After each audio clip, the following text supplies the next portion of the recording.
Hi, I'm Bree.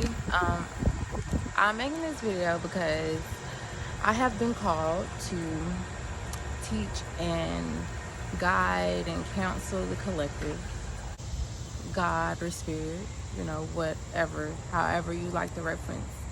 Um, Keeps giving me this idea, this thought, this inkling that I need to share my experience with others because I've been having people come to me about personal experiences that they've been dealing with or have dealt with, suppressed it, and really didn't heal from it. And so my spirit guides are like, you are here to shed light on other people's gifts and abilities. So here I am. A little about me. My sign is Libra. I'm a Sun Libra, a Rising Libra, and a Leo Moon. If you know what that means. If you do not know what that means, I can assist you with finding out your three signs that are major influences. Everybody knows their sun sign, and but not a lot of people know their moon sign or their rising sign, which greatly has an impact on who you are. And all of this might sound foreign or advanced, I'm sorry, for beginners or people who's just now starting their spiritual journey, but that's why I'm here, to help guide you. So one of my gifts is channeling. I am a psychic, and it's overwhelming because, like I said, I am a private person. I've never really came out and said I'm a psychic. I channel messages from higher beings. It's feeling very refreshing. It's feeling very freeing right now. So, I know that this has to be done. And now I have some things that I wrote down because I am a very airy sign. If you know anything about signs, Libras are air signs, and I'm a double Libra, so I'm very airy. And sometimes I start something and I have the point in mind, and then sometimes that it happens with channeling too. Like, you just start speaking, and then you get information that comes through you. You really, I'm just getting to the point where I'm acknowledging when I'm channeling, and and what that feels like. Acknowledging the what's going on inside of my body when I'm speaking this way, when I'm knowing that this didn't come from me. I don't know this information, so how did I just speak it? That's how I knew that I was a channeler. So yeah, my mission though is to assist the collective with being more aware of their feelings by sharing my personal experience. I feel like as I go on along with you all, it'll be a little bit more easier. And as I get to know you all, I know which experience to share with you that might resonate with y'all. So Spirit has offered to help me, and I trust Spirit. So yeah, I'm pretty much here to shed light on your gifts, your abilities. That way you can have better discernment in your life.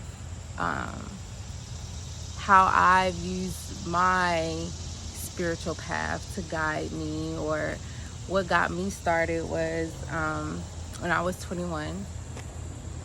That's when I first started my spiritual journey. I bought my first crystals. I started meditating. I started seeing repetitive numbers, and whenever I would see 888 or 88, I would use that as confirmation. You know, I would see it on receipts, license plates, street signs, timing. I watch a lot of YouTube videos. Oh, a dragonfly just came and sat on my phone. A baby dragonfly. I'm gonna get into other symbolisms and stuff like that at a later time, but that was another confirmation for me. As you get along your journey, you start recognizing animals and different things that really like confirms. So the dragonfly is just sitting here fluttering its wings at me. See how I just airy just got off subject that quick. But anyways, number 8 is my favorite number. You would see 333 or 222 or whatever synchronicities, whatever numbers lining up, you know. So I would see that very often, and something told me like there's something that's trying to get my attention. Obviously there's something that is going on, because I don't recall having experiences like this previously or as a child, or, you know, I know that when you're a child that you're not as aware, or, you know, you don't really have much discernment. It just got to the point where I knew that I was being contacted, or I was being guided, or you know, it was something that I felt like it was above me that was going on. So I started looking up these numbers and seeing what they mean, seeing what the messages are, and just, you know, personally from my experience, you just use them for whatever meaning they mean to you. You know, a lot of times we get too caught up in how things are supposed to be, or this is the right way or the wrong way, when there's no right, wrong way. It's all about intentions, and I feel like as long as your intentions are there, you know, you can use whatever for whatever. Like, you have free will. So the number 8 for me was confirmation in my spiritual journey, and so it's kind of how I ended up here. So people that do know me or don't know me, I'm originally from Alabama, but I live in Charlotte, North Carolina.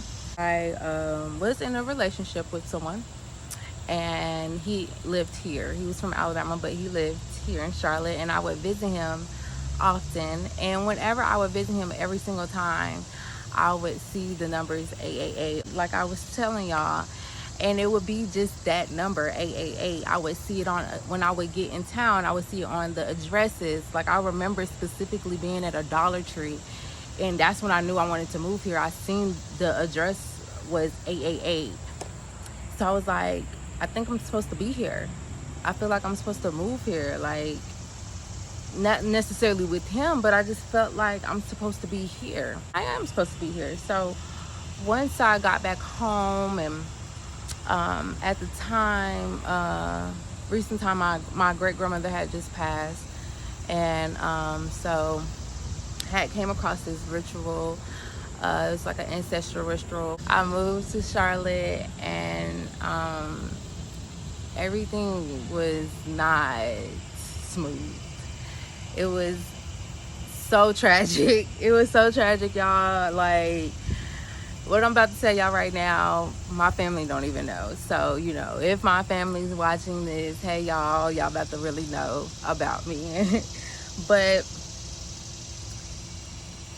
and I'm gonna take some water for that, because like I said, I'm a very private person. Either way it go, regardless of everything that I went through, I knew that I was supposed to be here. I had car issues. Well, I wouldn't really say I had issues with my car. I had got my car broken into while I was at work. I was a server at Longhorn. I had been working for Darden for 3+ years, probably like 4 years. I've been working there since I was like 19, and at the time I was 22. And I transferred my job to Charlotte, and you know, when you're somewhere new, you really don't know what's what. You don't know what's the hood. You don't know what's the, you just don't know. So apparently I was working in the hood. I learned that very quickly. So even though it looked good on the front, apparently at the back of the restaurant is where shit get real. So I had some people, well, I parked, typically when you work somewhere, you park in the back, you park in the rear, so the clients and the customers can park near the entrance. But I was near the back to where nobody could say like, oh, you parked, you know, too close to the front. And my car got broken into. I was working a double that day. I was finishing my last shift, my night shift, and I had been to my car in between my shifts to chill. And at the time I was homeless. I didn't have anywhere to stay. I was staying in hotels, and my original plan was to be in my apartment, but that didn't work out in time.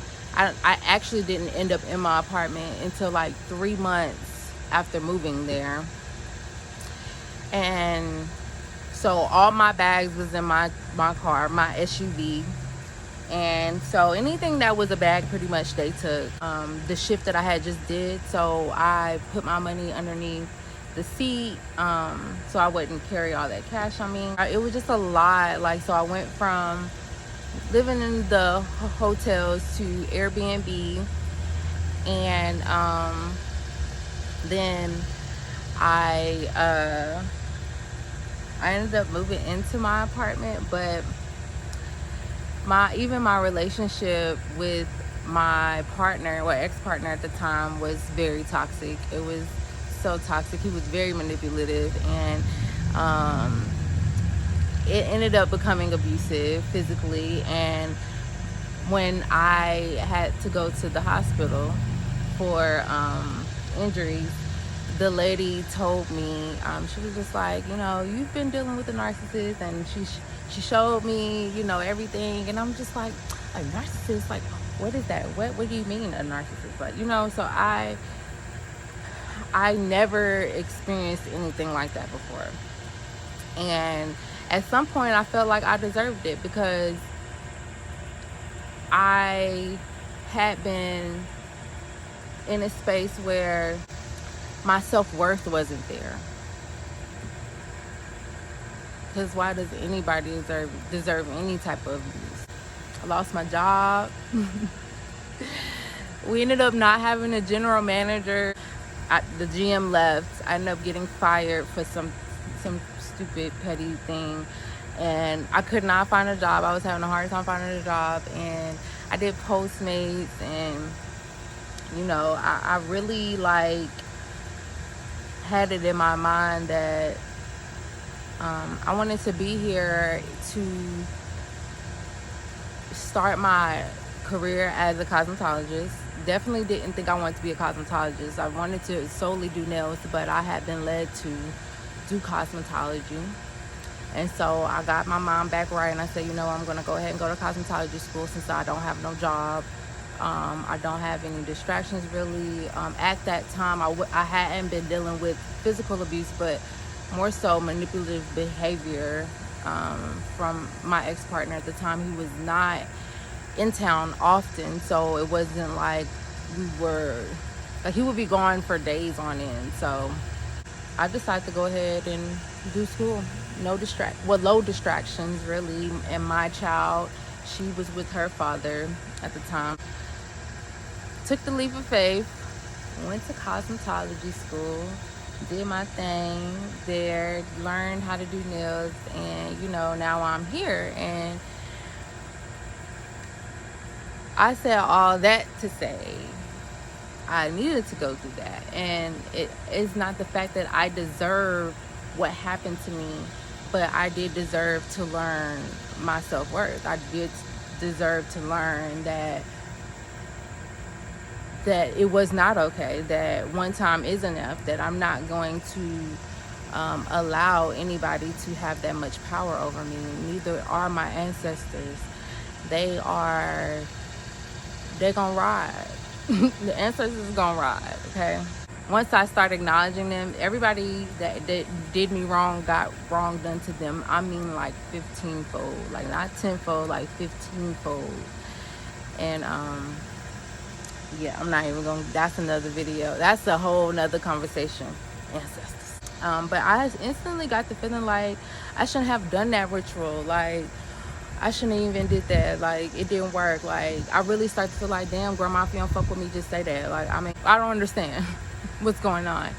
But, you know, later I got to understand, like, you know, it was some new morals, some new principles, some new everything that I needed to go by. And the only way I was going to be able to establish these new morals, principles, and way of life in this new environment, this new area, was by tearing down the things that I did believe, debunking the things that I did believe, like, you know, showing, having to actually experience those experiences, you know, made me who I am today.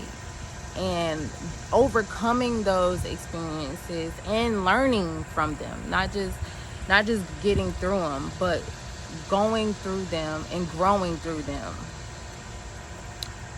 is what caused me to be the person I am today. It also caused me to be able to tap into more of my abilities and see my path more clearly. So, but I knew that I wasn't going back home. I did know that. I'm not going back home. And something was keeping me here. Something was keeping me here. So, you know, I thugged it out. Really mainly focused on my dreams and my goals, and continue to let spirit guide me. Being teachable. But I have accepted this job. I've accepted this job that spirit is giving to me. I've accepted the gifts spirit has given to me, and I'm going to use those to my ability, my best ability, to help y'all.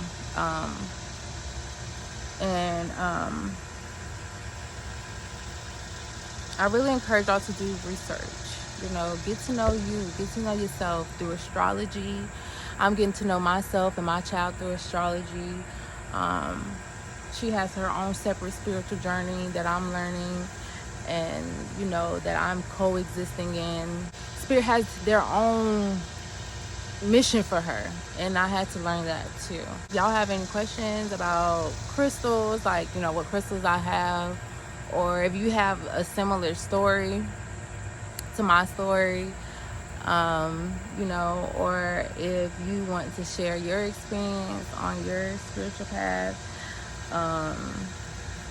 you know, just let me know. I want to hear it. I want to know. If you want to know about the crystals, I'll make a video. I'll make another video about the crystals I have, and or the crystals I started with and the crystals that I now have. However, I'll figure it out. But whatever questions y'all have, I'm open to the questions.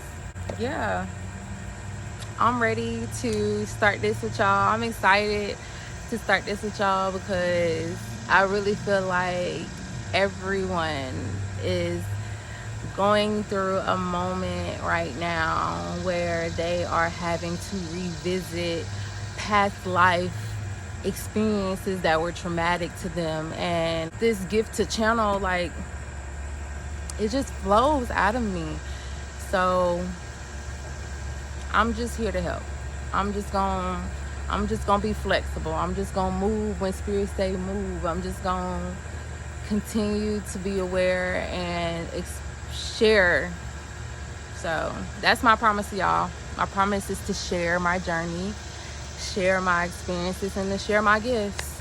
So with that being said, please reach out to me if you want to find out your sun sign, your rising sign, and your moon sign, and I will help you find that, and I can give you some sites for you. You will need your time of birth, which you can find that on your birth certificate. If you don't have your time of birth, it's fine. You won't find out your rising sign, but you will find out your moon sign, which is still just as important. But yeah, that's that, and that's it.